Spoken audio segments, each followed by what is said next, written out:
Hey, Hey, there how's it you going, are. Mike? How's it going? How you Welcome doing? to Rock in the Valley's Cyber Speakeasy, your source for music, conversation, and cocktails. My name is Mike. I'm Not For Coltrane, and I hope that you have with you something warm and tasty and delicious with you as you're joining us this evening, because I'm very excited because speaking of warm and tasty and delicious, I have here with me the one and only Bill McConney. Hey Bill, how's it going, buddy? How's it going? Cheers, my friend. Good to see you. Good to see you too. Thanks so much for making time to be here for Rock of the Valley Cyber Speakeasy. Sure, thanks for having me. So yeah, good deal. And I'm not 100% certain what people were able to hear at home. I think I had it worked out so that when I was addressing the audience, you were responding to me like, "Hey, there's Mike." And Yeah. I don't know if the audience was able to hear that or not. We'll play I the already tape. messed up the intro. It's okay. It is just fine. We'll go back and play the intro. We'll go back and play the tape afterward and see how it turned out. Hi. What do you have? What do you have to drink there? I have some Weyerbacher 18. Nice. Very tasty. Yeah. Good for starting the evening off with you. There you go. Very nice. How about yourself? What do you got there? And I have, well, first off, I should say this. This is my wonderful historic Bethlehem mug. love it. Several years ago, I did Very nice. I did a gig over at down with the historic Bethlehem folks, and they Mm-hmm.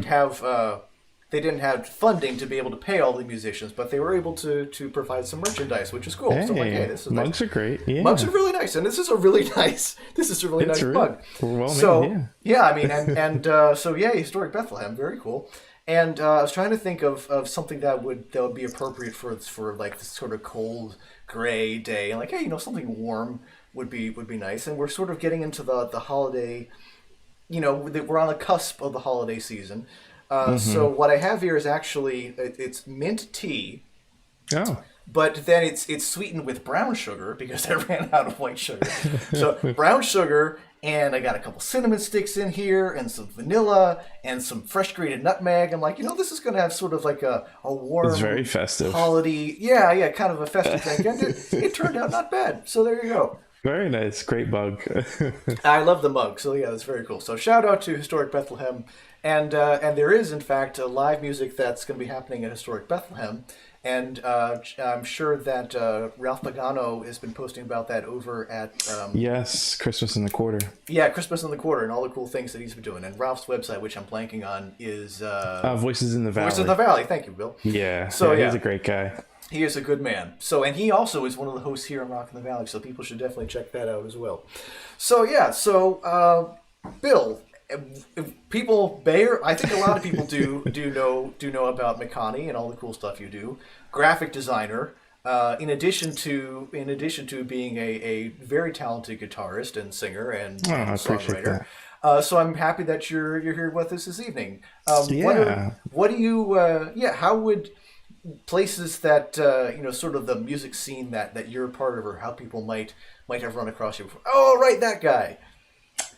Let's see. Well, when people did go out and enjoy themselves, Right. I'm from Easton, so I would spend a lot of time at Pearly Baker's. One of our mutual friends, Carter, runs his open mic, and Right. it's always a good time with a lot of musicians. But just bounce around. I've really just kind of been sticking to myself during all this, and just working Sure. on music and trying to, figure out what's next. Yeah. Well, I know that can be really, really challenging things. I mean, for my end, my pivoted to almost exclusively digital, but there Yeah. have been a lot of people who, and it's great that people have been going out to wineries and other places that are able to do sort of outdoor seating. Oh, and sure. Performance. Have you been able to do some of that as well, or has this been kind of like, what, we're just going to stay focused on the critical stuff right now? Yeah, really. It's been pretty quiet summer into fall, other than just last weekend doing the Christmas in the Quarter that Ralph had me out there for. So that was a very nice time. A lot of happy people to be outside still with the weather. Yeah. Well, tell me about the gig. Yeah, and so where people, if they are walking around historic downtown Bethlehem, where people go to find the music and that kind of thing. It's the if I remember the Luckin Mill. Yeah, it's the one that's in fact the one that's shown on the mug here, I believe. Yeah. I thought I'd get a little closer and see. But no, they have great grounds there, a lot of historic buildings. I took a couple pictures while I was there. So it was a good time. Very nice. Everybody was in good spirits and, getting ready for the holidays. Yeah. Well, I mean, and it's weird to be getting ready for the holidays. Well, I guess it's not that weird. It's already almost mid-November, but sure, yeah. But start early. It's sort of the I think it has been a good idea that a lot of places have sort of stretched out the holiday stuff so that people can do as much of it outdoors as possible. That's what I feel, yeah, and that's who knows what's going to happen in the coming weeks. Exactly, and it was great to see everybody out there testing the waters. I believe it was their first weekend last weekend. For the Christmas in the Quarter, and they're going up until I believe the first weekend of December. Yeah, I think that's what the schedule looked like. Music and lots of good stuff. So. Yeah, absolutely. Well, speaking of music, I would love to hear one of your songs. It's been too long since I've had an opportunity to hear you perform live. Sure. It sounded wonderful during the sound check, and I would love for the folks who are watching along right now to be able to partake in that as well. Well, thanks for the kind words. And it happens that I have the guitar right here. Oh, that's wonderful. And if we could do this without knocking your camera over, one of the big challenges. What are you going? Do you have a song queued up, or you have to? Because like some of our other mutual friends, like Scott Harrington, would be at this moment like, I don't know what I'm going to play. So I thought a little bit about it, but I think I'm going to start out with an original. It's called Good News California. So a couple of years older, but it's a fun one to play. Excellent. Good one to... Take it away, man. Thanks.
There you go. Very nice. Very nice. A little rough, the first one of the day, but well, but no, that's and I like how it's Yeah, it's like I think there are a lot of us who are like, yeah, California sounds real nice right now. Yeah, it does, doesn't it? On a day that when it's been a little, it's not been that cold, but it has been sort of dampened. Yeah, Gray. those poor people though. As long as there's no fires, they don't Yeah, have a lot of fires. absolutely, absolutely. Well, tell me about the song. You mentioned it's a couple years old. What was the California is such an evocative. Metaphor as well as a reality. So what went into it for you? I feel like sometimes maybe my lyrics don't mesh together well, but this one was about somebody that was from California, and just how you have muses that inspire me to write a song. Just a good friend that worked at a coffee house, and each day kind of thought about different things, and it just kind of came together and fell in my lap. So it is always so wonderful. As you'll find, I'm very bad about talking about my music. That is okay, but it is so wonderful when all the pieces are just like, oh, that's right there. That's wonderful. Because the way I end up with songwriting, and I guess this isn't terribly surprising to people who know me well, but it's very sort of analytical. It's very sort of like here all assemble all the different pieces, and I sort of think about sort of engineering it. But when there is a moment when it's like, yes, that, it's like, oh, yes, capture that, because that doesn't come along forever. Yeah, one of the two that clicks. Yeah, yeah, very cool. Good deal. Yeah.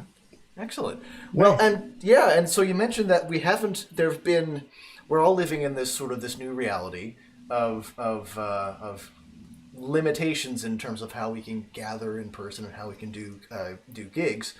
And so one of the features tonight was to reflect for the audience, folks who are watching right now, hi, about what happened with Touchstone Theater.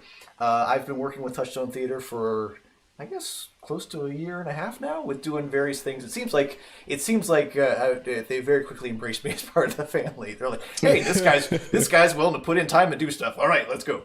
So I wanted to talk a little bit about the very cool way that Touchstone put together Festival UnBound, this sort of massive multi-week celebration of all kinds of arts here in Bethlehem. And as you and I started to talk about at the top of the show, I've done clip shows before. In fact, I did a show I think late in the summer, like early August, late July, looking back at an event that we did at Touchstone. But I've never done a clip show with a live guest who doesn't really have anything to do with the clips related to the material. So we're going to see how this goes. We're going to see how just going to wing it. You're how the improvisation goes. Yeah, no, I feel good. But by all means, please jump in with questions. Questions as we go forward. So I'm looking forward to the footage. Let me see this here. All right, so we've got yes. This last year, some people may have seen this. I think people can. Now, Bill can't actually see this. Oh, yeah, Bill can see this. I can, yeah. You can see this. So this was the poster for last year's Festival UnBound, which was the first time that Touchstone had done this particular event. And part of the connection, the reason it's Unbound, there had been a big event called Steelbound.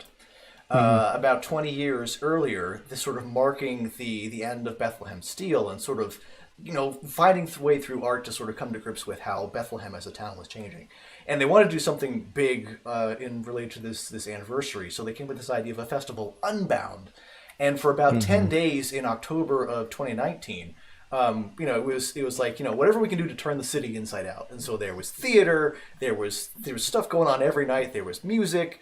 Late at night in the Touchstone parking lot, there was a big event over at Zollner Arts Center they called Joyful Noise that had basically mashups of all these different community performing groups who otherwise wouldn't necessarily be in the same space collaborating. It's really cool. The whole concept is, how do we create a vision for the future of our whole community, Bethlehem and the Lehigh Valley, the larger Lehigh Valley, like a visual dream on display. Yeah, and and use dance and use art and use visual art and craft making, as well as all sorts of community gathering and music and theatrical presentations. So there's they got such a powerful response. It's like, well, yes, let's do something like this again. and then COVID. It's like, okay, so what exactly happens with Through that? the curveball. Yeah. It's a rather significant curveball, and the idea that they came up with, which was tremendous, was to essentially do a whole series of events outdoors. Instead of 10 straight days, it was over a period of the better part of September as well as through the first half of October. Live events, in-person events in Touchstone's parking lot. And on the back of their building, they have this kind of balcony fire escape area, which became a performance space. And additionally, they built a stage right on the ground for some of the other presentations. And it was really great. And I should say, in addition, they said, "Hey, Mike Duck, you seem like you know something about live streaming. You wanna run these for us?" So that for anyone who, for any reason, that if being there in person wasn't the ideal thing, maybe if you have childcare limitations or mobility challenges, or just we're concerned I'm high risk for COVID, so it's not a good idea for me to be outside, with other people, to be able to enjoy it that way. And at the same time, for the people who were there, to make, first off, it's outdoors, but then making sure everyone has masks and everyone's being distanced and setting up tables and chairs 6 feet apart from each other and all those different things. So it was really cool to find new ways to. Yeah, but it was really cool to sort of see how art still happened. That we were able to do all these cool things. Yeah. And so one of the performances, one of the first ones that we had, was the Latinx block party, featuring Hector Rosado and his Latin jazz. Now, Bill, have you run into Hector before? Or I don't think I have. I'm sure you know him by reputation, right? Because his name is always going to come up on the Lehigh Valley Music Awards and that sort of thing, and just a tremendous performer. It was really cool that he was there with. Let's see. He's on the congas. There's a drum set, keyboard, bass, trombone, and trumpet. So that's, I guess, a 6-piece band. That's a wall of sound. Very nice. Yeah, it was very, very cool. And so the piece that I have that I'm going to cue up right here so folks can watch along, and Bill will be able to watch along. Yeah, great. One of the highlights from the night was like, oh, I know that song. Song Caravan. One of the jazz standards, the One Two Old and Duke Ellington song Caravan. This isn't the whole song because they went on for like 10 minutes, which was really, really cool. But to give people a taste of it, I'm gonna play just a little bit, the first part of Hector Rosado and his Latin jazz playing Caravan. Here we go.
There you go.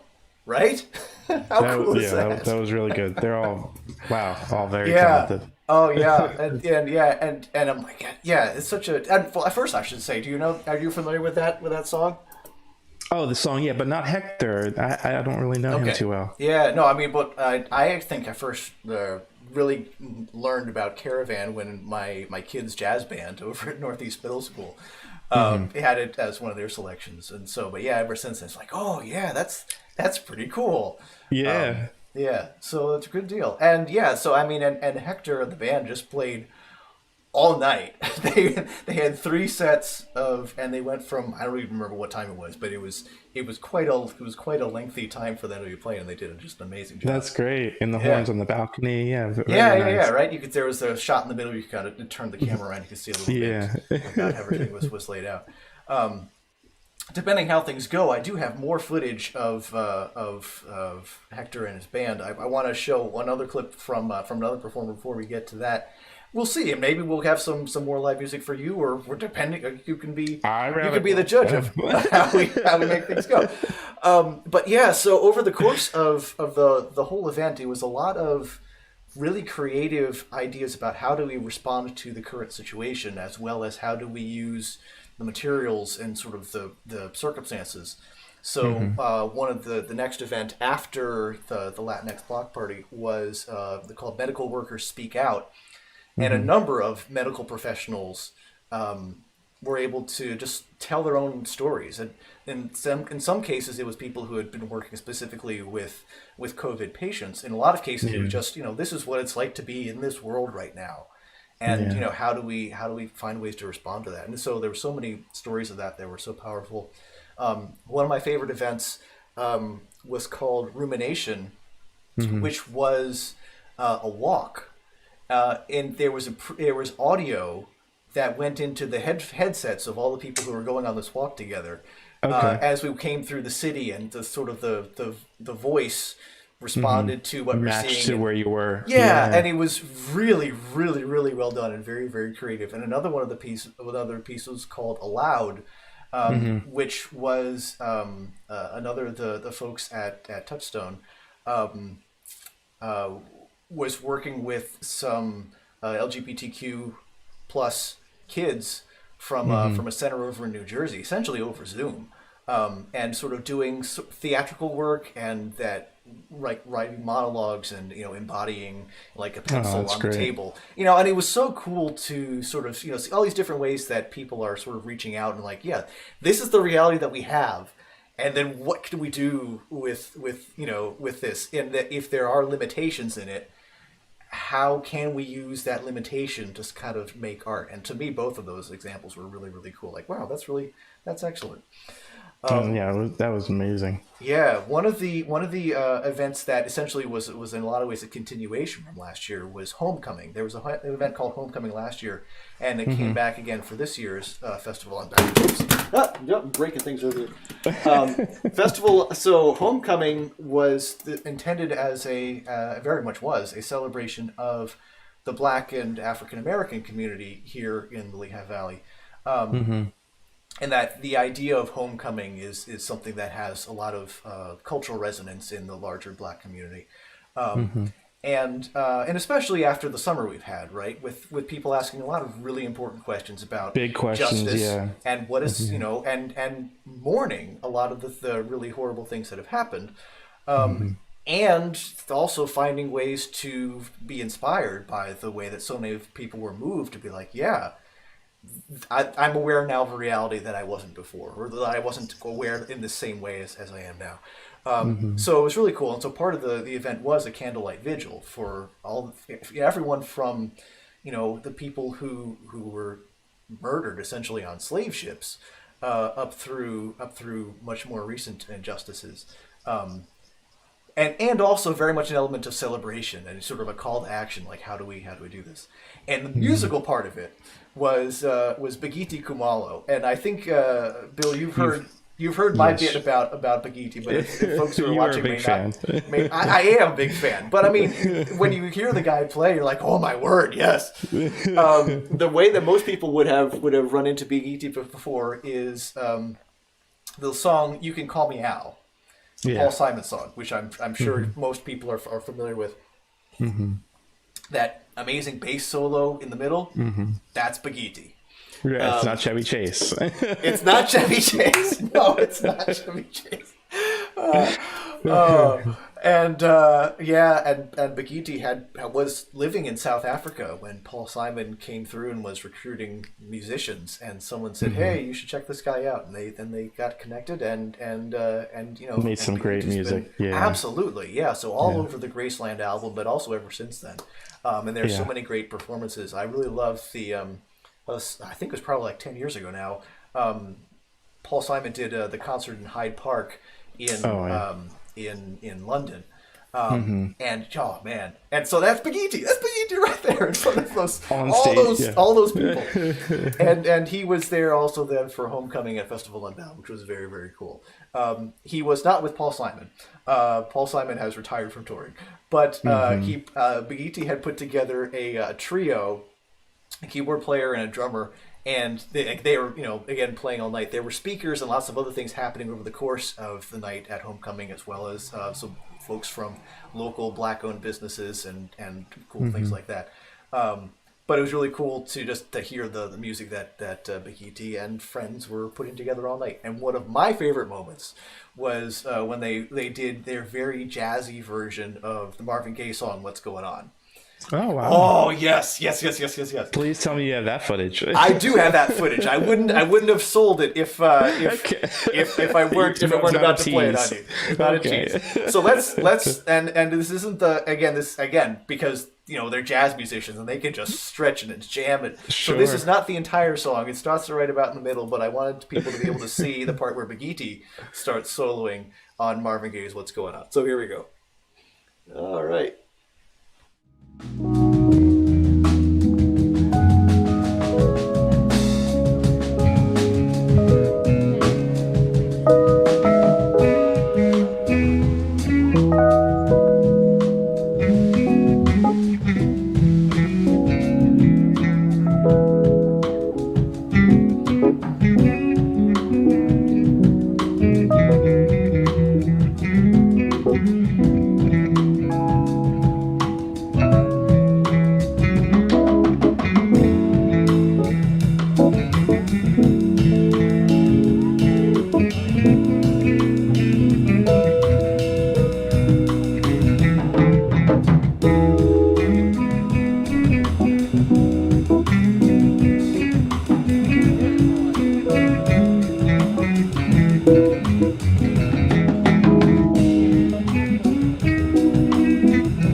a great video, right? Isn't that cool?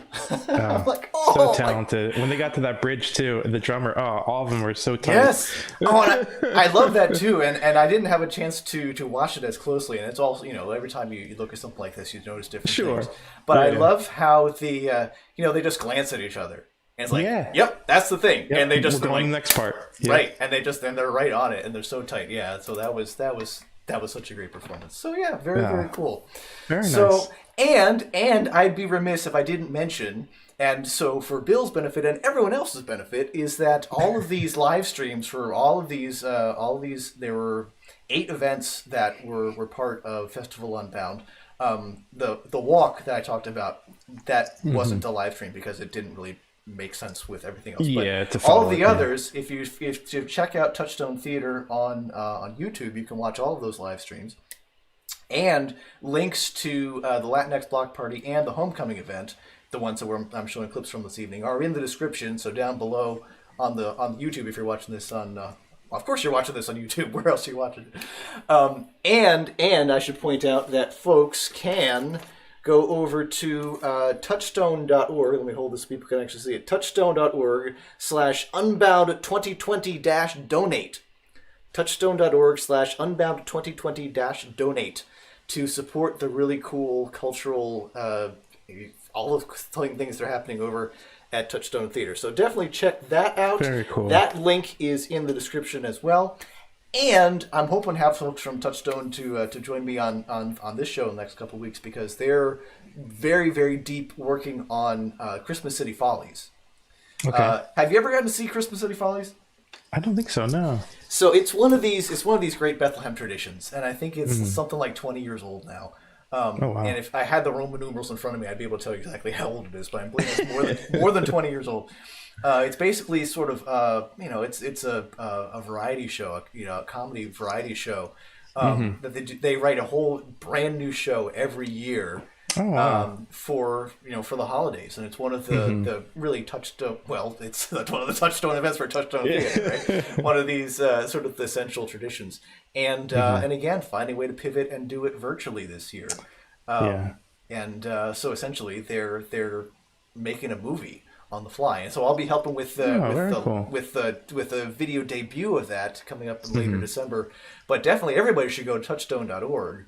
And learn more about Christmas City Follies. Check out if you go to festivalunbound.com, or if you poke around on the Touchstone website to find more information about Festival UnBound from this year. And tickets go on sale in, I think, another week or so for Christmas City Follies. So yeah, very cool. You should put that sign up one more time. I should put the sign up one more time? I probably should. That's not a bad idea. Thank you, Bill. Touchstone.org/unbound2020-donate. Go check that out and support the good folks over at Touchstone Theater. So yeah, and speaking of pivoting, I know that we were starting to talk a little bit about how you've been able to get out a little bit, and we had the show that you were able to the gig over at downtown Bethlehem, right, historic Bethlehem.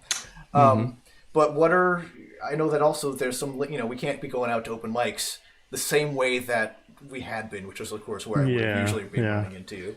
But I understand, though, you do have some other plans coming up that you're working on. Yeah, just, trying to keep the music going and stay creative and work with some of my favorite people. I'll be working with a really great bassist and producer, Marty Chamberlain. This weekend we're getting together. Nice. So, oh wow, that's right around the corner. That's awesome. I didn't know it was that soon.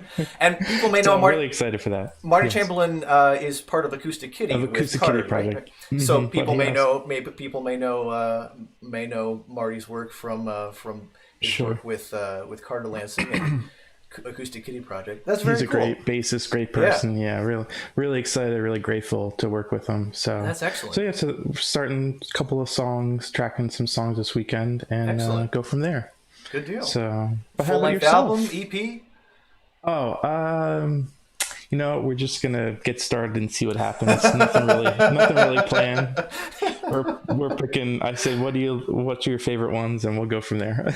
That is, and I love that because that's one way that you and I are very different. I'm like, I want to plan going into it. I want to know what the outcome's going to be. I have all the different pieces of it lined up, and you're like, yeah, we're just going to see what happens, which is great. Which is so great. I will say I was ready for today, though. I prepared. I tried all the the Zoom stuff, and we talked about it and got it all together. So that wasn't by the seat of my pants. True, and I appreciate that. And people who are listening right now, when it sounds so good, they also appreciate that. And so with that, I can hear very clear. Yeah. If you have a song that you think might go on the record that you're prepared to play, I think that'll be really cool to hear right now. Threw a curveball there. Put me on the spot. Well, I mean, it's good practice for this weekend, right? Because if you're going to be tracking, you want to have. That is true. Yeah, there we go. Let's try that.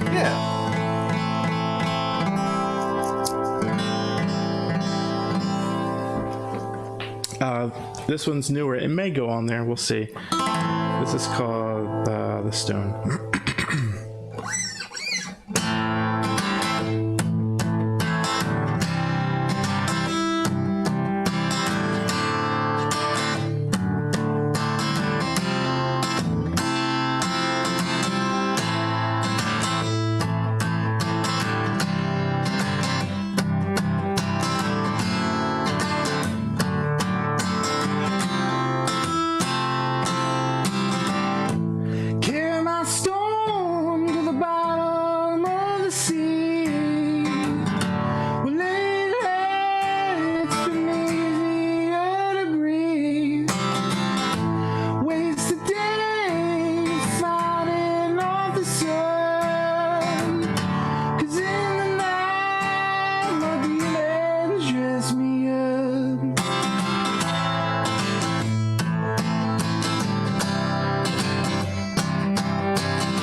little abbreviated, but there you go. I really like that. Oh, thanks, buddy. Really like that. I mean, all right, so maybe with your approval, we'll do that one. That sounds like title track to me, man. That is really cool. Thanks. Appreciate it. Thank you. Oh man, that's very cool. And one of the things that's tell me, what were you gonna say? Oh, go ahead. Because one of the things it's a great riff that you've built it around. That's a really crunchy, grab you by the something and take you somewhere. But but it also sort of made me think about, oh yeah, and when this was sort of filled out with some more instrumentation, which made me wonder if that's the plan for. I mean, is it going to be just you with the guitar and vocal? Is there going to be some overdubbing? Is there going to be other musicians involved? What's the? Well, I mean, yeah, or have you thought I guess, that far? I mean, it's fine if you haven't. I'm just curious. I guess I like to daydream, and I hear a lot of other sounds in that song particularly. Yeah, so very much hopefully so. get some other people involved and see who wants to play with me. But I know Cool. Marty's heard it, and I think he wants to do that one. So Yeah, I I concur. I 100%. appreciate it. But I was going to say, let's spin it around. Tell me what you've been up to and your music. I'm doing this, man. This is, this is it. So yeah, it's been trying to keep up with all of the different life commitments and on all the way that everything is sort of rearranged these days.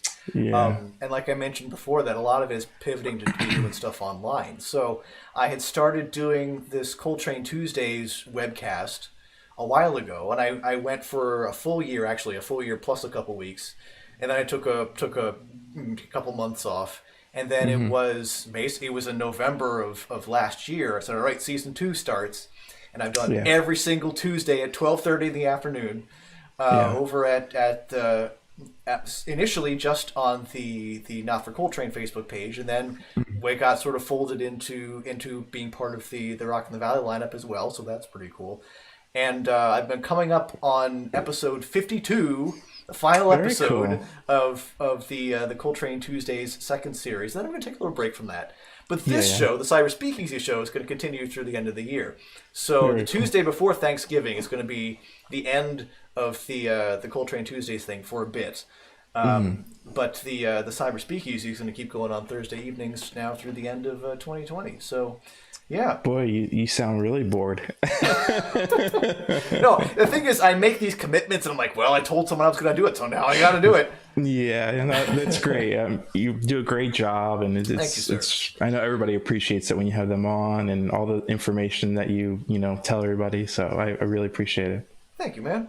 Well, and one of the cool things, which is definitely the where I was going with when I was hearing you play them, like, ooh, I need to learn how to play that, because for the Coltrane Tuesdays, what I've been doing for these past month and a half or something like that, I've taken just a couple weeks off, but almost every show I've been starting with a cover by somebody here in Lehigh Valley, or I'm covering a song written by someone here in Lehigh Valley. So, like this past week, I did a song by Ramin Shagayan. I did a song by Carter Lansing, a Bev Conklin, Wayne Smith song. Oh, Bev.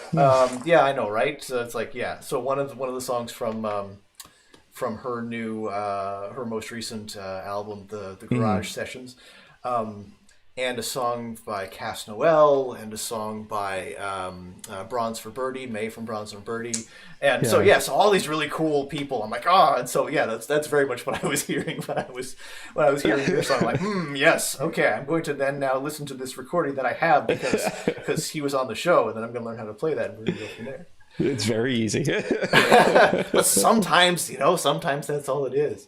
Yeah, that's true. And when you're going into the studio, how does I'm sure that you've had, and forgive me, I don't know the full extent of your discography at this point, but I'm sure you've had some studio experience before. What has been the things that stand out to you about that experience, and things are like, oh yes, I'm looking forward to this, or, oh boy, this was challenging last time, I'm going to approach this a little differently.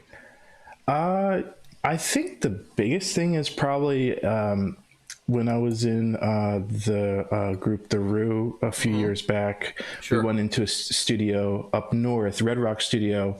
Ken was a great producer, really nice guy. It was a really nice home studio. Actually, Paul Simon did something there. I don't know what album it was or what project it was, but I know that Leon Rudbone did some work there. So he's had some of my favorite people.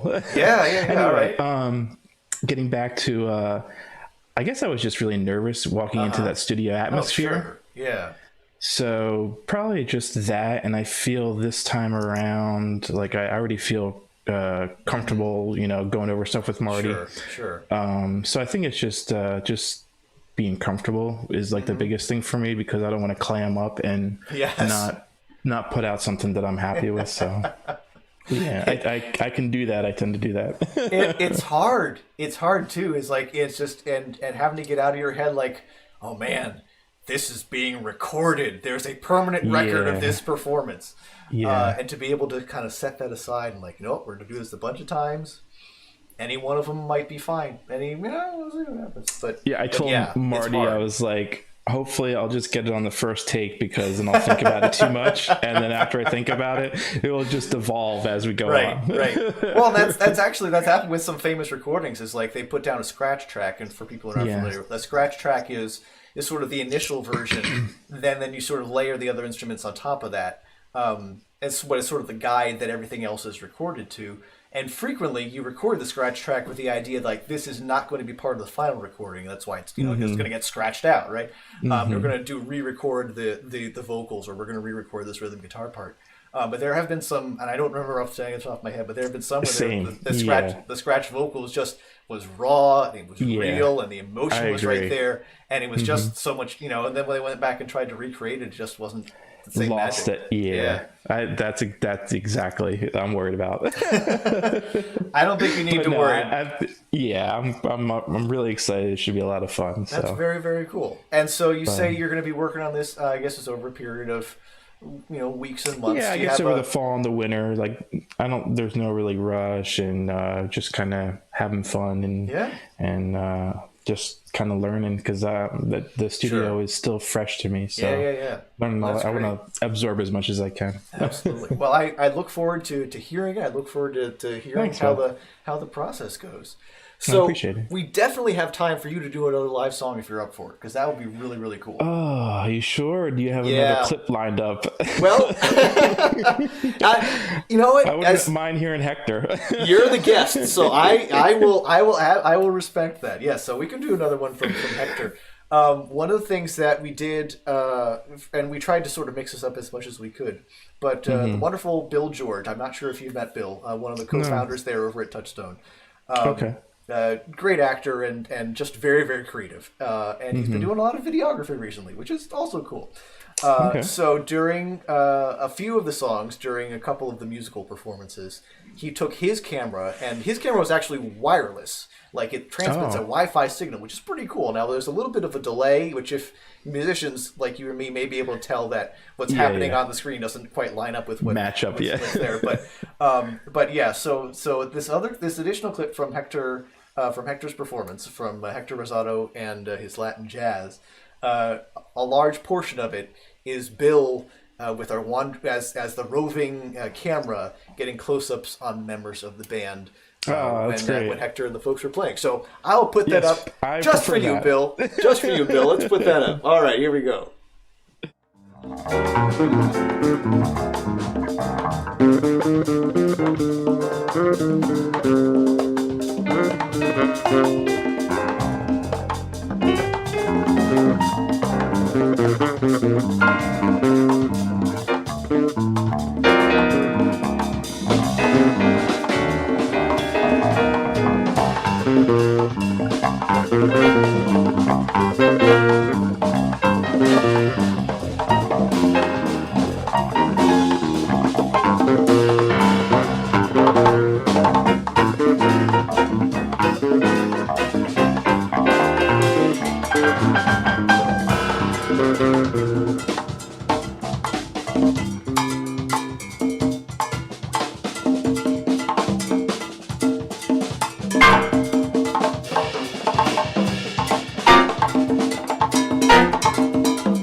cool?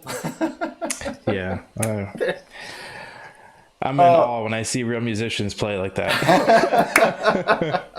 Well, that's how a lot of people feel when they see you play, man. It's very, very cool. But yeah, no, I'm very glad that that clip also got to see a little bit of what just Hector can do. Because man, he is all over the place. He is right there. And, So yeah, good stuff. So definitely people should check out Bakithi Kumalo. Definitely people should check out Hector Rosado. Like I say, there are links in the description on the YouTube thing down there to check out the full version of all those shows there, of those couple shows from Festival UnBound. And I think we should put it up again, right, Bill? Of course. People should go to. Oops, no, that's Bill. Check out touchstone.org/unbound2020-donate. Touchstone.org/unbound2020-donate. And support the cool things that Touchstone Theater is doing. Mm-hmm. Yeah, absolutely. This has been really, really cool, Bill. It's been too long since we've had a chance to hang out in any capacity. I agree. Ordinarily, it would be like, every couple of months, maybe at one of the open mics in the area, you and I would run into each other, and it was always, McConney's here. How cool is that? and we haven't had that opportunity. Yes. I miss our time when we did the farmers markets together too. That was pretty cool. That was pretty cool. Have you been doing any farmers markets? No, I haven't. I don't know if I think Easton maybe started out with some music early on in the summer, and then I don't know if they continued outside music. I think other than that, and I think Saucon Valley has started up again with music. I did get an email. Yeah, I saw that. So that's cool. Good to see. Yeah, I know Dave Fry and some other cool people have had chances to get out. And do that. Good. So like you say, it's great that there have been institutions and businesses and organizations that have been doing everything they can to try to create opportunities. And I know they're not doing it just for the musicians, but the musicians we're also grateful that the opportunities continue to exist, that we can get out in front of an audience. It's great for the organizations to have the benefit of like, hey, there's live music here. This is a reason people should come out and hang out in a safe and socially distanced and outdoor manner. Yeah, no, there's a lot of places in downtown Easton that that the outdoor seating, and they do have some live music. So everybody's just trying to make it work, but it's a good thing. We're all doing what we can. Yeah, you're a good man, sir. Thank you very much for making time to be here with us this evening, Bill. I appreciate it. Cheers. Cheers to you, sir. Talking to you. It's been too long. It has been too long. All right, so. And then on that, I need to put it back over onto me. Thanks so much to Bill McConney for joining me this evening. Thanks so much to all of you who have been checking this out, either who are watching live or the folks who may have been watching this on the replay, which is cool too. That's totally fine. We will be back here, right here in this same space, 1 week from tonight at 7 in the evening for Rock in the Valley Cyber Speakeasy. We have a few more episodes. We've got like a bunch more weeks left here in 2020. So we are going to be back doing some more new episodes right here on Rock in the Valley Cyber Speakeasy, your source for music, conversation, and cocktails. My name is Mike. I am Not For Coltrane. Check out all the cool things that are on the Rock in the Valley schedule, and including shows that may be coming up right after this one. If it doesn't suit your fancy, there's plenty of other stuff out there. Check out the Rock in the Valley YouTube page. There are links to stuff on the Rock in the Valley website as well. My name is Mike. I'm Not For Coltrane. Take care of yourselves, take care of each other, and I will see you right here in this space next time.